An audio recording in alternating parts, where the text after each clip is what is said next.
l'or est à la hausse alors que les cryptos et également la bourse est à la baisse. Donc voici une chronique à caractère économique que je fais lors du 13 mars 2025.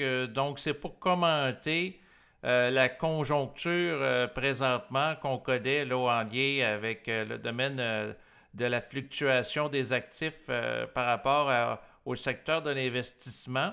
Donc, l'enregistrement présent est réalisé dans une période d'incertitude économique où Donald Trump, étant élu, a mis des tarifs qui l'ont imposés au Canada, au Mexique, également à la Chine, et aussi, il veut en mettre là, par rapport aux pays européens. Donc, il veut vraiment avoir un impact au niveau, dans le fond, international, d'amener des changements structuraux profond dans l'économie américaine pour amener les États-Unis à produire davantage localement, que ce soit l'acier, également l'aluminium, mais également à acheter et produire local. Donc, c'est un mouvement qui est très différent du mondialisme et ça a créé de la volatilité, de l'insécurité sur les marchés. C'est sûr que pour ce qui est du marché du domaine des crypto-monnaies, avec le Bitcoin qui est l'une des monnaies de référence, naturellement, on a connu des baisses dans les derniers jours. C'est sûr que à ce stade-ci de l'année, je m'aurais attendu que le marché soit aussi avec des hausses paraboliques, mais compte tenu de l'incertitude que Donald Trump génère, ben, ce que je constate, c'est que le Bitcoin qui avait atteint les 100 000 là, il y a quelques semaines est retombé là, à 80 000. Je dirais pas nécessairement qu'on est en train là, de rentrer dans un bear market, là, un marché baissier pour les prochaines semaines. J'ai toujours l'espoir, on verra si je suis naïf ou pas, que le Bitcoin va remonter avec une montée parabolique dans les prochaines semaines en relation avec le flux important de liquidités, d'argent qui a été mis dans le système là, par les États-Unis au début du mois de janvier. Mais on verra. L'hypothèse que je fais présentement, c'est pour le Bitcoin, mais aussi pour le Nasdaq qui est à la baisse. À cause de l'incertitude générée par Donald Trump, qui, dans le fond, met beaucoup, crée des tensions au niveau économique par rapport à, bon, que ce soit la production d'acier, d'aluminium, les voitures avec l'imposition de tarifs. Donc, ça crée des baisses qu'on peut voir. C'est sûr, ça peut être des opportunités pour entrer dans le marché, pour aller dans l'esprit de la philosophie de Warren Buffett, c'est-à-dire tirer profit des périodes d'incertitude, d'insécurité. L'insécurité sur les marchés boursiers, présentement, on peut l'évaluer avec des indicateurs, comme par exemple, vous avez le VIX, VI, avec la lettre X à côté. Vous allez avoir les liens web là, auxquels je vais faire allusion là, dans les prochaines minutes. Là, on voit qu'il est à la hausse. L'indicateur, c'est lié à la peur. Vous avez en tant que tel le Fear and Greed Index. Donc là, on est plus du côté de la peur en anglais que greed, l'avidité.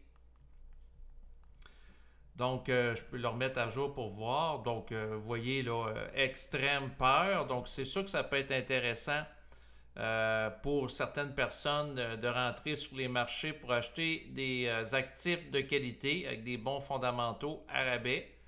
Puis, il y a encore de la peur aussi dans le domaine des cryptos. Là, c'est un petit peu moins pire. Il est à 40%, tandis que dans le domaine des actions à la bourse, le stock market, 15%.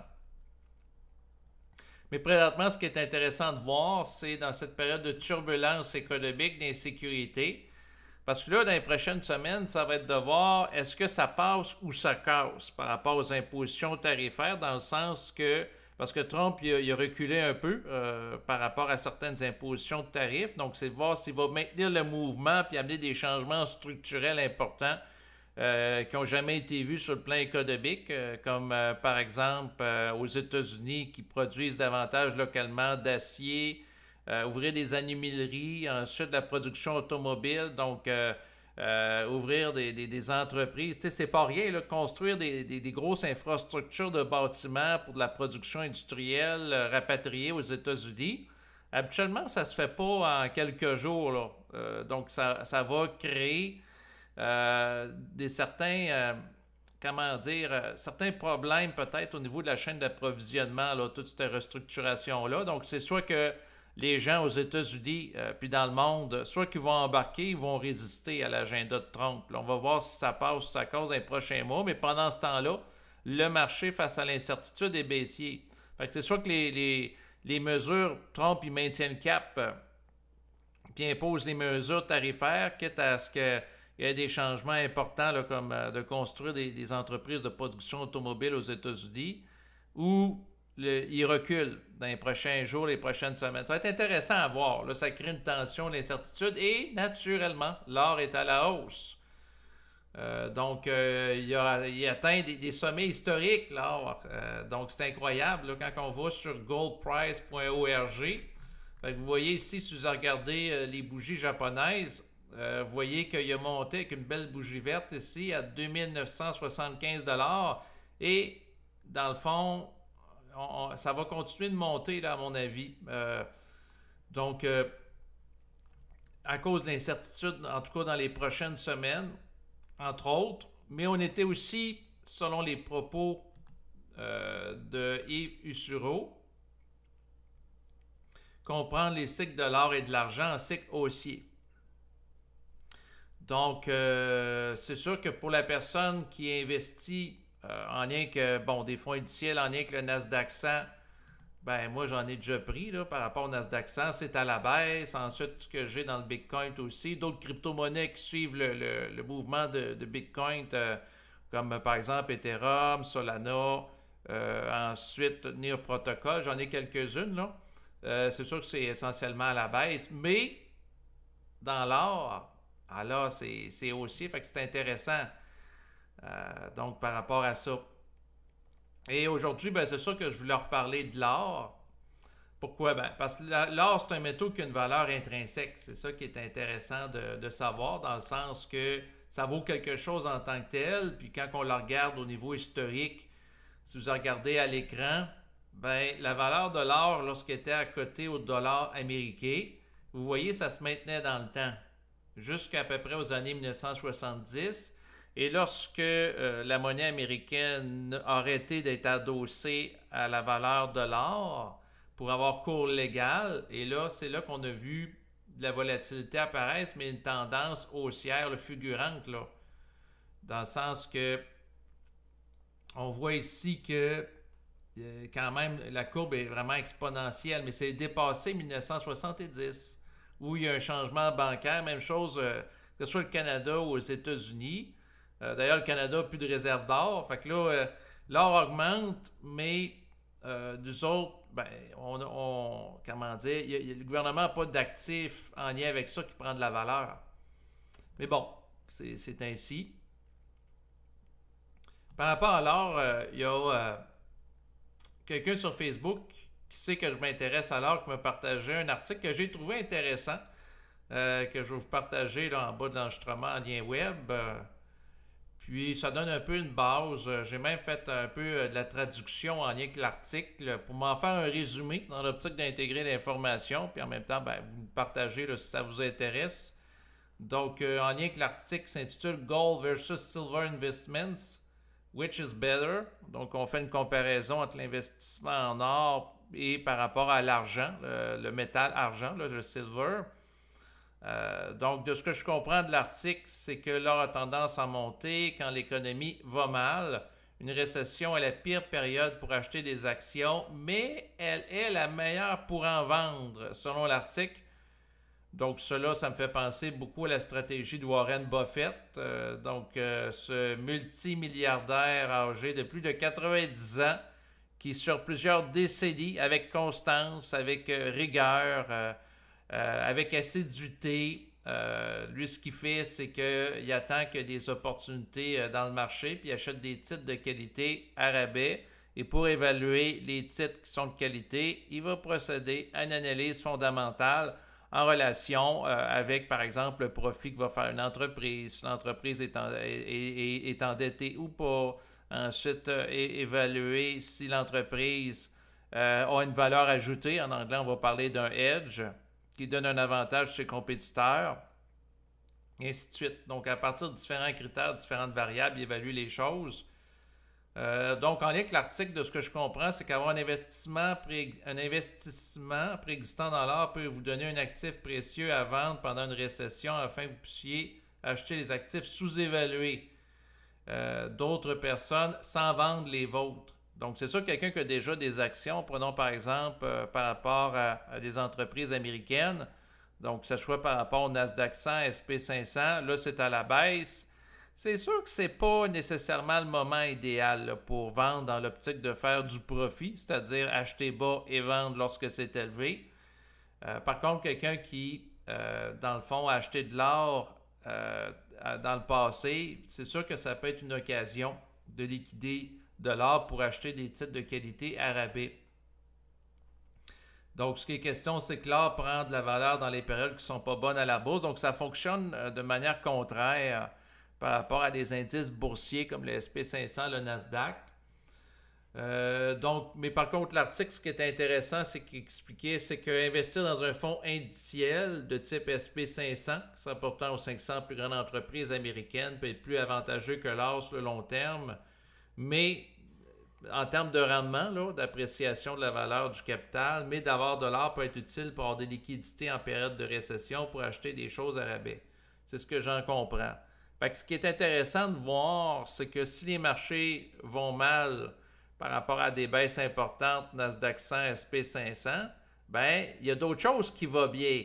Donc, c'est le temps de voir les différents aspects de la situation. Donc, s'il y a quelque chose qui est à la hausse, parce que quelque part, il y a quelque chose qui est à la baisse et vice-versa. Donc, en lien avec ça, ou ce que je veux en venir, ben, c'est sûr que je m'intéresse à l'investissement, là, entre autres, dans une optique, dans mon cas, de diversification. Au niveau des crypto-monnaies, aussi des indicateurs qui répliquent le SP500, le Nasdaq 100, mais aussi par rapport à l'or. Donc, c'est sûr que par rapport à l'enregistrement présent, ce que je dois dire, la petite mise en garde, c'est que naturellement, ce n'est pas un conseil d'investissement. Je ne suis pas un conseiller financier et naturellement, investir, que ce soit par rapport aux métaux, aux actions, aux fonds négociés en bourse ou toute forme d'actifs, peut comporter des risques. Mais par contre, où est-ce que j'en suis dans mon étude de l'économie que je fais depuis les dernières semaines, c'est que j'ai étudié différents titres en lien avec l'or, dont notamment en dollars canadiens, celui du CGL.C, c'est iShares Gold Bullion ETF. Donc, ça, c'est un titre que j'ai pris il y a plusieurs semaines. Naturellement, c'est sûr que ça me fait plaisir de voir qu'il est en augmentation. Et comme vous voyez, le graphique, ça monte vraiment vers le haut, là, un peu comme une fusée qui est propulsée vers l'espace. Le titre, il performe bien. Donc, j'ai passé en revue il y a plusieurs semaines des titres, parce qu'il y en a plusieurs. Qui sont adossés par rapport à l'or. Là, ici, c'est un fonds négocié en bourse. La raison pour laquelle je me suis intéressé à lui, entre autres, c'est le fait que les frais de gestion sont quand même relativement bas. Là. On parle de frais de gestion de 0,55%.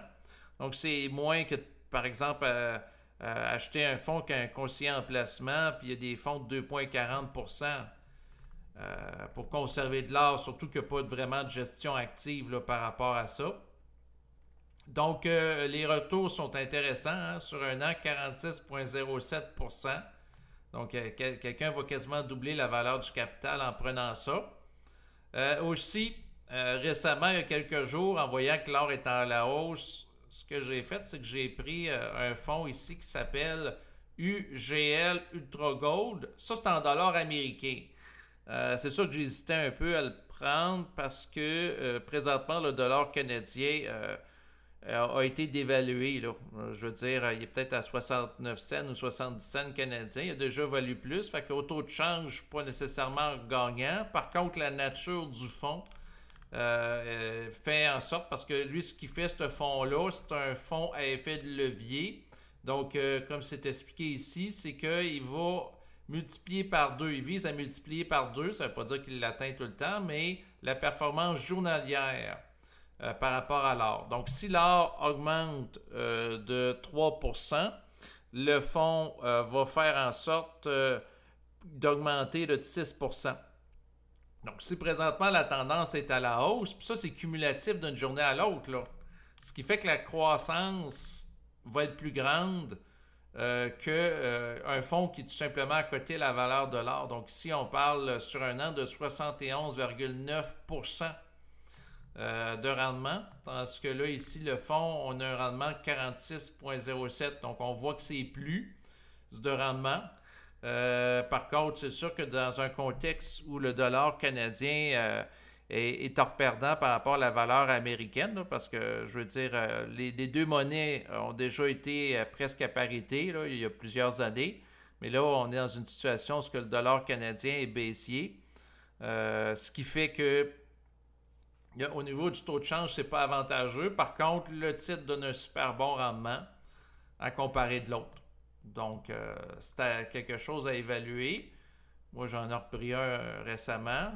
J'ai des convictions. C'est-à-dire que l'or va continuer de monter. On a le fonds aussi IAUM, iShares Gold Trust Micro. C'est en dollars US qui suit le cours de l'or. Fait que lui, il donne un rendement aussi. J'en ai pris aussi 26,51 sur un an. C'est quand même bien. Par contre, en termes de performance, la personne a une conviction forte que ça va continuer de monter. Bien, il y a lui qui peut être intéressant là, par rapport à ça, à étudier naturellement. Donc, par rapport à tout ce que je viens de dire tantôt, la façon que je vois les choses, c'est que je me suis départi par rapport à des actifs liés au TSX, SP500. J'ai focusé sur l'or et l'hypothèse que je fais dans quelques semaines, voire dans quelques mois, mon objectif, ça va être peut-être de liquider par rapport à des fonds négociés en bourse que j'ai achetés sur l'or pour racheter les titres que j'avais, mais plus bas. Donc, l'hypothèse de travail que j'ai, c'est que le marché va continuer à être baissier, en tout cas pour les prochaines semaines, parce que Trump a fait des menaces et pas les a pas tout le temps appliquées. Prenons par exemple pour le Canada. Bon, il a menacé que pour le mois de février, il allait avoir des tarifs de 25% sur l'ensemble des produits canadiens. Ça ne s'est pas concrétisé. Ça a été reporté au mois de mars. Puis là, finalement, au mois de mars, ben là, par rapport au domaine de l'automobile, ben là, c'était comme problématique. Fait que là, il y a eu des reports de tarifs pour le mois d'avril. Fait que là, on ne sait pas si ça va être appliqué ou non pour le 2 avril. Donc, ça crée de l'incertitude. Fait que moi, j'ai l'impression qu'on en a pour un bout de temps à ce que le marché soit en baisse. Puis là, si on tombe en récession, parce qu'il amène des changements économiques en créant une très grande pression en peu de temps, là, tu sais, je veux dire, tu peux pas demander à un concessionnaire automobile du jour au lendemain de construire une entreprise aux États-Unis. Habituellement, ça se fait sur plusieurs mois, sur plusieurs années. C'est comme créer une pression très forte. Tu sais, tu déménages pas une entreprise du Canada, une série en criant ciseaux. Fait que là, moi, j'ai l'impression que ça risque de plonger à la fois les États-Unis et le Canada en récession. Fait que là, s'il y a une récession, ben l'or va continuer de monter, puis éventuellement,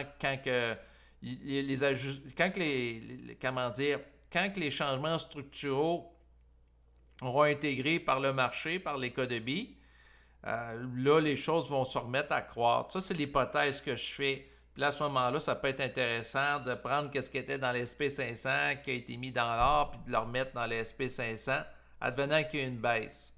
Mais quoi qu'il en soit, moi, l'hypothèse que je travaille aussi, c'est que tu as des gens très intelligents pour avoir étudié le marché boursier pendant plusieurs décennies, des gens qui ont consacré parce que leur vie, là, un peu comme des religieuses à Dieu. Donc, si on pense à Warren Buffett, que ça fait plus que 40 ans.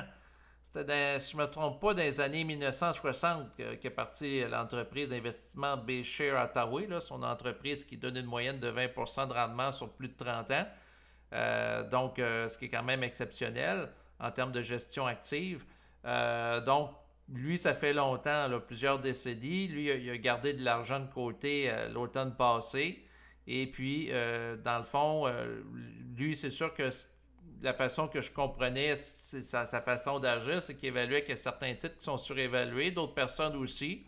À cause qu'il y a eu des hausses importantes 2023-2024 par rapport au Nasdaq 100, SP500, le marché a été haussier. C'est sûr qu'en contrepartie, on peut s'attendre à une correction. Moi, dans les prochains jours, prochains mois, je m'attends sur le marché, ce type de marché-là, une correction là, de peut-être de 15%, 20%, 25% ou peut-être même 30%. Surtout en relation avec les changements structurels s'ils sont adoptés par rapport à Donald Trump parce qu'il va y avoir une période d'ajustement.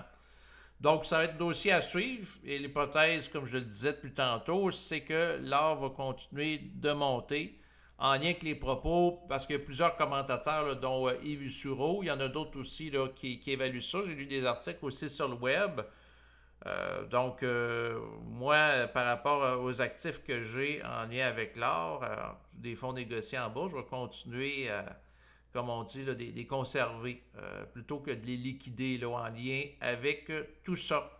Donc, c'est ce qui complète cette chronique financière. Merci de votre écoute.